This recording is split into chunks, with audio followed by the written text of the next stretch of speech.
મોરબી જિલ્લામાં દિન પ્રતિદિન કાયદો અને વ્યવસ્થાની પરિસ્થિતિ કથળતી જઈ રહી છે ત્યારે અવારનવાર હત્યા અને મારામારીના બનાવો સામે આવતા હોય છે। ત્યારે વધુ એક બનાવ 2 દિવસ પૂર્વે સામે આવ્યો હતો, જેમાં માળિયા મિયાણા વિસ્તારના અણિયારી ટોલ નાકા નજીક હત્યાનો બનાવ સામે આવ્યો હતો, જેમાં એક પટેલ યુવકની હત્યા કરવામાં આવી હતી।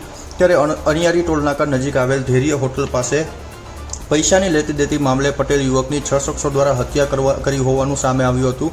જે બાદ આ બનાવ અંગે માળિયા મિયાણા પોલીસ સ્ટેશનમાં 6 ઇસમો વિરુદ્ધ ગુનો દાખલ કરવામાં આવ્યો હતો। ત્યારે જ્યાં ફરિયાદ આધારે પોલીસે કાયદેસરની કાર્યવાહી શરૂ કરી હતી અને આરોપીઓની ધરપકડ કરવામાં આવી હતી, જેમાં પોલીસે આરોપી મોહન ઉર્ફે શિવમભાઈ ભગવાનજીભાઈ ભુંભરિયા, રમેશ ઉર્ફે રામો અર્જણ રબારી, પૃથ્વીરાજસિંહ ભગીરથસિંહ ઝાલા, ગુલામ હુસેન મહેબૂબભાઈ પઠાણ, કિશનભાઈ અમરસિંહભાઈ ચૌહાણ, હીરાભાઈ રવજીભાઈ ઉલવાને ઝડપી પાડ્યા છે। ત્યારે આ જે આરોપીઓ છે તેમને ઝડપી પાડી કાયદેસરની કાર્યવાહી શરૂ કરી હતી।